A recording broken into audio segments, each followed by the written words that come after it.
Cześć kochani, znowu witam Was, Janusz Dąbrowski, kanał Barwy Zdrowia na YouTubie oczywiście. Dzisiaj znowu pomówimy sobie o bardzo ciekawej przypadłości, o cyklotymii. Nie przerażajcie się tą nazwą, ja swego czasu też nie miałem zielonego pojęcia, że coś takiego istnieje. Co to takiego jest? No to jest po prostu huśtawka u wielu ludzi coraz częściej, zresztą zaraz sobie o tym powiemy, czyli utrzymujące się ciągle wahanie nastrojów, składające się z dość łagodnych stanów, a to depresyjnych, a to wzmożonego takiego jakby pozytywnego napięcia i to są takie, wiecie, falowania, czyli jesteśmy na huśtawce. Przepraszam tutaj z Was jednocześnie za te oświetlenie, te jakieś cienie, no w tej chwili u mnie ząbki wychodzą na niebiesko. Tak to jest. No. Muszę się dorobić po prostu dobrego oświetlenia. To znaczy, oświetlenie jest, stać na to, tylko że nie umiem do końca ustawić tego oświetlenia. I raz w audycjach wszystko jest w porządku, a czasami po prostu widać. Niebieskie zęby się robią, albo jakieś cienie niebieskie, jakieś dziwne. Ale widzę to też u innych youtuberów. Czasami jakieś cienie wychodzą i ludzie, po prostu rozmówcy, wyglądają jak jakieś takie upiory widziadełka. No ale mniejsza z tym. Słuchajcie, znowu będę bazował na bardzo dobrym artykule, bardzo konkretnym artykule z hipoalergicznych. Ciągle Was namawiam do tego, żeby korzystać z tamtej wiedzy. I teraz podsłuchajcie, więc sięgnę do tego artykułu, gdzie sobie powiemy, on właśnie, od czego zależy nas nastrój, a więc powiemy, od czego zależy nas nastrój, cyklotymia i nieprawidłowe odżywianie. A więc to jest artykuł dodany przez pana Krzysztofa Paszkiewicza, a autorem tego artykułu, zaraz tutaj, jest pani Magdalena Machlarz, specjalista problematyki nadwrażliwości pokarmowych i metodologii diagnostyki pokarmowo-swoistych immunoglobulin G, właściciel, koordynator leczenia dietetycznego w poradni laboratorium diety i tak dalej. Tutaj akurat jest adres, sprawa załatwiona. I teraz trafiłem na ten artykuł na hipoalergicznych. No mam konkretne numery, takie fizyczne, papierowe, ale namawiam Was, wchodźcie na ten portal, wystarczy, że wypiszecie sobie na Google hipoalergiczni i później jest wyszukiwarka, o tu jest wyszukiwarka, szukaj ewentualnie i sprawa załatwiona, więc można tutaj akurat naprawdę ciekawe artykuły znaleźć. I teraz co się okazuje? Właśnie tutaj jeszcze raz autorka, piękna kobieta. Okazuje się, że z roku na rok wzrasta liczba osób cierpiących z powodu zaburzeń nastroju.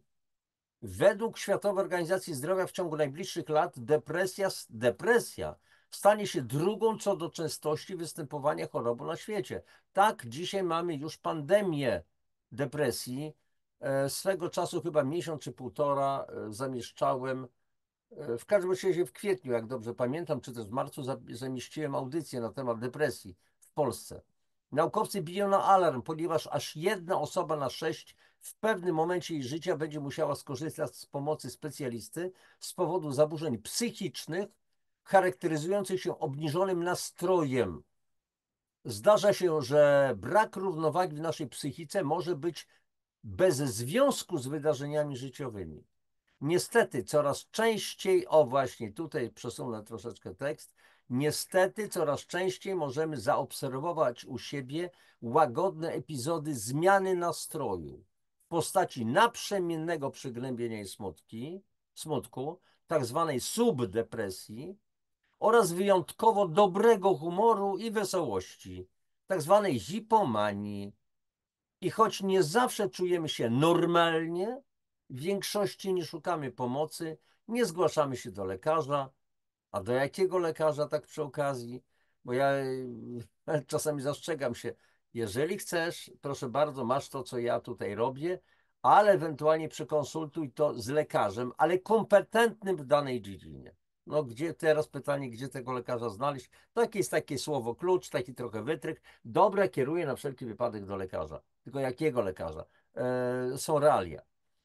Jednak nie każdy z nas wie, że długotrwała niestabilność nastroju, minimum 2 lata, może świadczyć o zaburzeniu afektywnym dwubiegunowym, określanym jako cyklotymia. I teraz, kochani, słuchajcie, zaczynają się schody. Dlaczego? Bo będziemy mówić o głodnym neuronie. I tutaj kapitalnie, no to jest miodzio na moje serducho, bo mówię to od lat. Jesteśmy niedożywieni, nasze organizmy są niedożywione, kompletnie niedokarmione. No ale jak to? Ja przecież dużo jem. No i co z tego, że dużo jesz? Zjedz garsteczkę, ale dożyw organizm. I teraz będziemy tutaj, no właśnie mówić o tym sposobie dożywienia. Jeszcze raz, to co wielokrotnie już mówię. Organizm nasz potrzebuje dziennie 70 do 90 składników odżywczych, pokarmowych, plus woda, plus tlen. No ale jak to na talerzu mam to wszystko znaleźć? 70 różnych? Nie. Chodzi o wybrane grupy pokarmowe, odżywcze, które mogą być w 6, w 8, w 10 różnych składnikach na talerzu. Może mniej, ale to ma być wszystko dostarczone. Dzisiaj niestety mamy problemy z pokarmami. Nie mamy pokarmów, tylko mamy jedzenie. Wielokrotnie o tym mówię, więc nie chcę was tutaj w tej chwili zanudzać. Dlatego ciągle postuluję, mówię, suplementacja odżywiania jest nieodzowna. Raz, że bazuje na własnych doświadczeniach, na własnej wiedzy i wiedzy tych, od których się uczyłem. Między innymi profesor Aleksander Ożarowski, między innymi wielu innych lekarzy, których bywałem po prostu na wykładach, na przykład doktor nauk medycznych pani Brygida Adamek, pani doktor nauk medycznych Danuta Myłek i tak dalej, i tak dalej. A więc popatrzcie, nasza psychika i równowaga emocjonalno-decyzyjna zależą od procesów biochemicznych z udziałem wielu związków chemicznych. Neuroprzekaźniki, jak serotonina i dopamina, odgrywające kluczową rolę w naszej psychice, są w dużej mierze zależne od naszej diety i stylu życia. Bo teraz pytanie, a z czego ta serotonina i dopamina mają być wytworzone? I dalej. To zrozumiałe, że nasze wahania nastroju są często efektem tego, co spożywamy. I dodam od siebie, i co przyswajamy. I choć jemy coraz więcej, nasze komórki cierpią na tak zwany głód molekularny. Rafinowane pokarmy są puste z punktu widzenia neurobiologii, czyli ubogie w odpowiednie mikroelementy konieczne dla zdrowia psychicznego.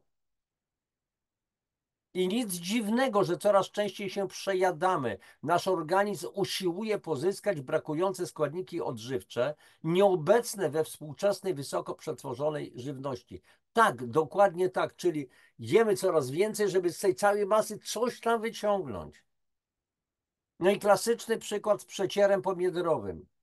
Nieraz na szkoleniach mówię, już tutaj w kilku audycjach o tym mówiłem, robicie przeciery we własnym zakresie pomidorowe, koncentraty czy nie? No tak, czyli 5 kg pomidorów na przykład do garnka, trochę wody, odparowujemy, mieszamy, odpeskowujemy na jakimś sicie, czyli skórki oddzielnie, pestki oddzielnie, oczywiście zostaje sam mus, odparowujemy, zamykamy to do słoika, na przykład 5 kg pomidorów.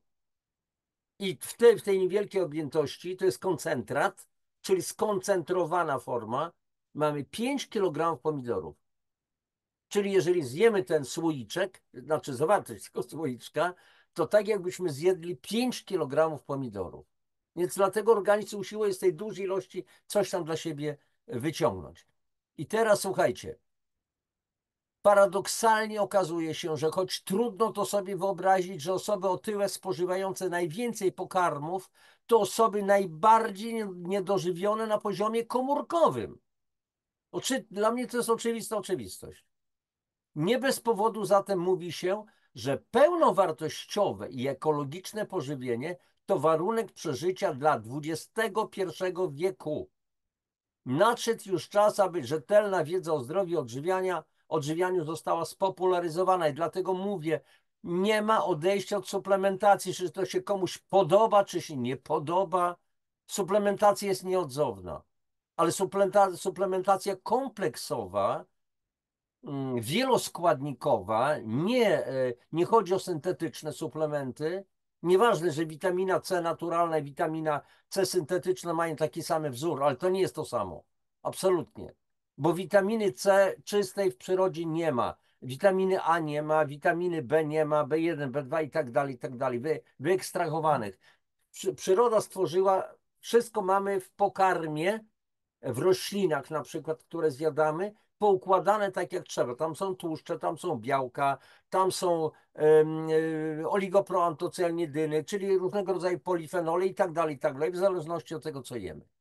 Wszystko w odpowiednich proporcjach, a nie człowiek wyekstrahuje, zobaczy jaki to jest wzór chemiczny, z czego to się składa, zaczyna produkować, bo to można opatentować na przykład. I za to z tego jest cash ewentualnie. A więc suplementacja jest, jeszcze raz powtarzam do znudzenia. Można mieć inne zdanie, każdy może mieć prawo nie robić tego, to jest na własny użytek. Ja to robię, kochani, wiecie o tym doskonale i dlatego się dobrze czuję. I teraz popatrzcie, psychika na talerzu. Najpierw określmy sobie te dwie fazy, subdepresji i fazę hipomanii, o której żeśmy mówili. Więc subdepresja, pesymizm, niskie poczucie własnej wartości, samokrytycyzm, uczucie braku nadziei, braku pomocy oraz smutku, apatii, brak motywacji, osłabienie pamięci, problemy z koncentracją, podejmowaniem decyzji, zmęczenie, bezsenność, zaburzenia snu, zmiana apetytu, brak popędu płciowego. Czyli to są opady. Ale nagle się czujemy trochę lepiej. Trochę lepiej. Mamy skrajny optymizm. Przenosimy się w inny świat. Skrajny optymizm, wyjątkowo dobry humor, zawyżone poczucie własnej wartości i upośledzony osąd.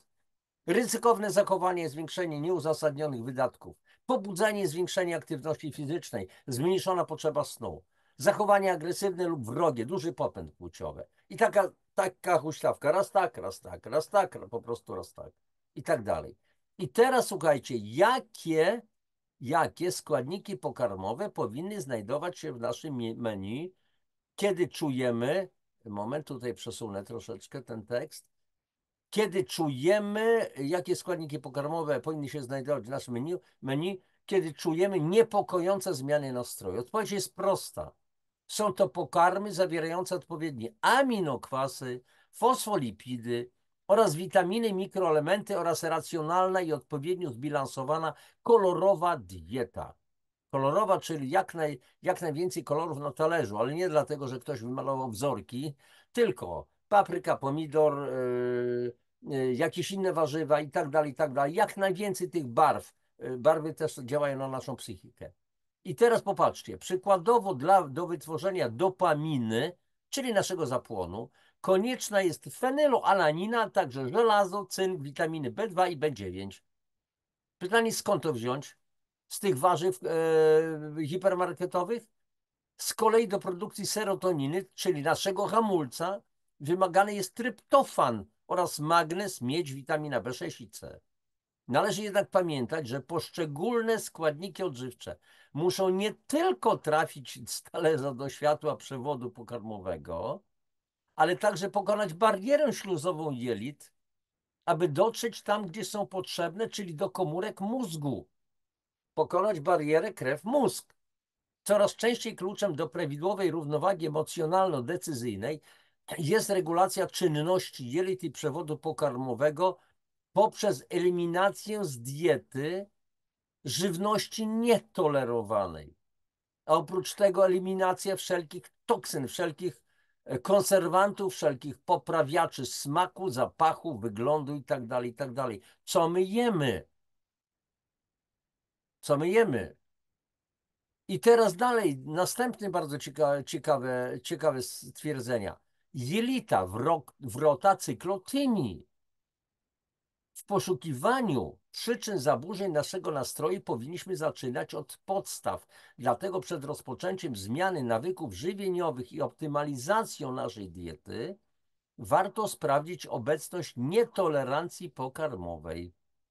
Jest to szczególnie ważne, ponieważ spożywanie nietolerowanego pokarmu uzależnia i na chwilę poprawia nasze samopoczucie, Zaś przypadkowe odstawienie takiej żywności może spowodować nieoczekiwane zmiany nastroju i zaburzenia w naszej psychice. Ponadto jedzenie nietolerowanej żywności może powodować niekorzystne reakcje alergiczno-immunologiczne w obrębie naszego przewodu pokarmowego. I teraz słuchajcie, znowu wracamy do podstaw, ale zaraz o tym jeszcze powiem. Oznacza to nie tylko problemy absorpcyjno-trawienne w obrębie przewodu pokarmowego, czyli wchłanianie, trawienie, ale także zwiększanie przepuszczalności bariery śluzówki jelita dla uzależniających nas pokarmów i możliwość występowania reakcji pseudoalergicznych. Obecnie coraz bardziej powszechne jest psychoneuroimmunobiologiczne podłoże zaburzeń równowagi w naszej psychice związane ze stanem zapalnym jelita. Dlatego pamiętajmy, że bez odpowiedniej diety możemy nie być sobą. Koniec artykułu. Nie był długi, ale wyjątkowo cenny, przynajmniej z mojego punktu widzenia, bo tu pani Magdalena Machlarz powiedziała wyraźnie, to, co dostarczamy ciału, nas buduje albo nas niszczy. I wy, słuchajcie, kochani, doskonale to czujecie, doskonale to wiecie. Skąd wziąć ten najlepszy pokarm, najlepsze składniki? Na bazarku Lidla czy gdzieś indziej? Możliwe. W moim świecie jest trochę inaczej. Ja po prostu wiem dzisiaj, że po prostu nie ma innego wyjścia, po prostu trzeba suplementację stosować. Oprócz tego proszę pamiętać, że naszym wrogiem jest między innymi to, co jemy codziennie, a jemy często chlebuś, jemy bułeczki i tak dalej, i tak dalej. Coś jeszcze tutaj muszę znaleźć ciekawego. Mam akurat notatnik z pewnymi spostrzeżeniami. Niedawno słuchałem wykładu pani doktor nauk medycznych Danuty Myłek. Znamy się osobiście, przesympatyczna pani doktor, bardzo się lubimy, się szanujemy. Bardzo często pisze w hipoalergicznych i występuje na konwencjach organizowanych przez panią Żanetę Gelc, redaktor naczelną tego periodyku. I niedawno właśnie w pewnej audycji pani doktor Myłek mówiła nie tyle o glutenie, ale o gliadynie, składniku glutenu, a dzisiaj mamy akurat wypieki wysokoglutenowe, dlatego że mamy pszenice wysokoglutenowe typu durum, bo od glutenu zależy to, jak ciasto rośnie, więc na przykład mamy przysłowiową kulkę takiego ciasta i ponieważ w tej kulce jest mąka z dużą ilością glutenu, to wszystko to pięknie będzie rosło. Wypieki od tego są uzależnione. Pięknie rosną, oczywiście tam się dodaje polepszacze, spórchniacze i tak dalej. Wszystkie te bułeczki, chleby są z wora tak zwanego, nie mają prawa nie urosnąć, mają wyglądać tak, jak wyglądają. I w glutenie między innymi jest składnik w postaci gliadyny, jak mówi doktor Danuta Myłek, to jest największe zło na talerzu, najbardziej prozapalna substancja, powodująca zapalenie w jelicie, największy szkodnik na talerzu. Jest to podstawowy czynnik otyłości, a więc otyłogenny, miażdżycogenny, neurogenny i tak dalej. I jak mówiła doktor Myłek właśnie w tym wywiadzie, który z nią po prostu poczyniono na YouTubie, tam jest w gliadynie jest cała medycyna, wszystkie po prostu choroby. A więc stany zapalne również układu nerwowego. I teraz pytanie, co my mamy robić? Trzeba się odżywiać. Odżywiać, a nie jeść. Wielokrotnie powtarzam, że jedzenie może być przyjemnością bardzo często, ale odżywianie jest koniecznością. W naszych obecnych dzisiaj produktach, które nam oferuje potężny przemysł spożywczy, nie mamy tego, co powinniśmy mieć. Powtórzę, każda nasza komórka ma mieć do dyspozycji dziennie 70-90 składników odżywczych plus woda, plus tlen. Tego nie ma. Wówczas taka komórka nie pracuje prawidłowo. O witaminach dużo często mówimy. Tak, tak, rozumiemy już problem witamin, że dzieciom witaminki trzeba dawać, ale mało kto mówi na przykład o minerałach. A każda nasza komórka pracuje przy pomocy tak zwanych pomp jonowych. Pompa sodowa, potasowa, wapniowa, jodowa i tak dalej, i tak dalej, i tak dalej.